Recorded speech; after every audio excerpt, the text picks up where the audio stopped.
Bonjour à tous, bienvenue chez Corpan dans notre émission habituelle de Vlog du dimanche. Je suis Radimsa Tahir. Voici tout de suite la question que nous souhaitons aborder aujourd'hui. Comment nourrir notre conviction personnelle afin de bien atteindre les objectifs? Restez jusqu'à la fin. Dans la première partie, nous allons traiter l'importance de bien mettre en place les objectifs et dans la seconde partie, nous allons vous parler des étapes afin de bien atteindre les objectifs. Pour commencer, il est très important de mettre en place des objectifs. Il peut s'agir d'objectifs personnels ou bien on a aussi des objectifs du côté professionnel. Les objectifs nous aident à nous responsabiliser au mieux dans notre vie. Ils nous permettent également d'apporter des innovations, de se dépasser soi-même. Maintenant, nous allons vous donner 5 questions fondamentales qu'on pourrait se poser avant de lister nos objectifs. Question 1. Qu'est-ce que votre travail vous permet d'accomplir? Question 2. Comment les objectifs que vous allez mettre en place vont améliorer votre qualité de vie? Question 3 que vous allez vous poser. Est-ce que vos projets vont être vraiment bénéfiques pour vous? Question 4. Pourquoi ces objectifs sont vraiment importants pour moi? Question 5, très importante. Qu'est-ce qui se passe si on abandonne nos objectifs? Nous avons pu vous donner les 5 questions qu'il faut se poser. Et maintenant, nous allons vous donner des signaux qui vont vous aider à poursuivre et à atteindre vos objectifs. Il se pourrait que dans notre passé, on a mis en place des objectifs et il y a eu des cas où on a abandonné, où on a procrastiné et qu'on n'a pas continué les projets. Et c'est l'importance d'avoir ces signaux pour toujours poursuivre les objectifs qu'on met en place dans notre vie. Par rapport à nos projets, est-ce qu'on est toujours motivé? Est-ce qu'on est toujours inspiré?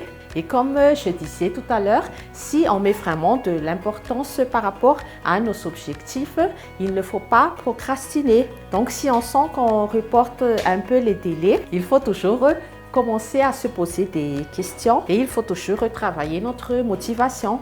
À part ces signaux que je vous ai parlé, on aimerait aussi vous donner quelques astuces additionnelles pour bien atteindre nos objectifs. Essayez de poursuivre toujours votre rêve sans vraiment penser aux autres. C'est-à-dire que chacun de nous a notre façon de penser et il se pourrait que les gens vont nous critiquer ou les membres de notre famille, mais que par rapport à cela, il faut toujours être déterminé par rapport à notre vision. J'aimerais un peu vous parler de la notion d'équivalence complexe, où on va nous poser une question très simple et on va prendre un petit échantillon de 3 personnes. Et voici la question qu'on va poser.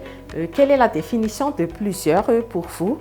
La première personne va dire 10, la deuxième personne va dire 100, la troisième personne va dire 50. Et c'est pour vous dire que chacun de nous a notre façon de penser, notre façon de voir.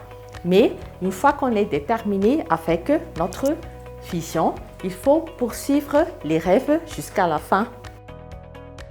Nous avons vu dans cette première partie les questions fondamentales qu'il faut se poser avec les signaux qui vont nous aider et qu'il faut toujours rester déterminé par rapport à nos projets. Maintenant, nous allons entamer la deuxième partie pour vous parler des étapes à suivre afin de bien réaliser nos projets. Premièrement, il faut toujours établir des objectifs bien clairs et précis. Ensuite, mettez en place les moyens à mettre en œuvre ainsi que les calendriers à suivre. Troisième point, très important, utilisez un outil qui s'appelle Vision Board, c'est-à-dire utiliser un tableau où vous allez coller des images qui vont vous faire rêver. Si vous souhaitez m'écrire, vous pouvez mettre une photo de vous un peu plus mince et cette photo va vous motiver à faire plus d'exercices, à suivre toujours des régimes alimentaires adéquats. Par la suite, prenez des notes, documentez-vous, faites des recherches et n'oubliez pas de mettre toujours du sens par rapport à votre vision. Après cela, vous pouvez partager vos objectifs à des personnes qui puissent vous aider ou des personnes qui comprennent bien vos projets. Et éventuellement, s'il s'agit d'objectifs un peu plus complexes, vous pouvez collaborer avec des mentors et vous pouvez également suivre quelques séances de coaching. Voilà, nous avons pu aujourd'hui vous partager l'importance d'avoir vraiment des objectifs dans notre vie qui vont nous aider à nous dépasser soi-même, avoir plus de challenges et avoir plus de responsabilités. Soyez toujours passionnés et inspirés. Et n'oubliez pas de partager vos projets avec des personnes à qui vous faites bien confiance. Merci de votre attention et à titre de rappel, toujours chez Corpan, nous faisons des formations, des recrutements. Si vous avez des besoins, n'hésitez pas de nous contacter. Restez toujours branchés et connectés. Merci encore. On se revoit sur une autre vidéo. À bientôt.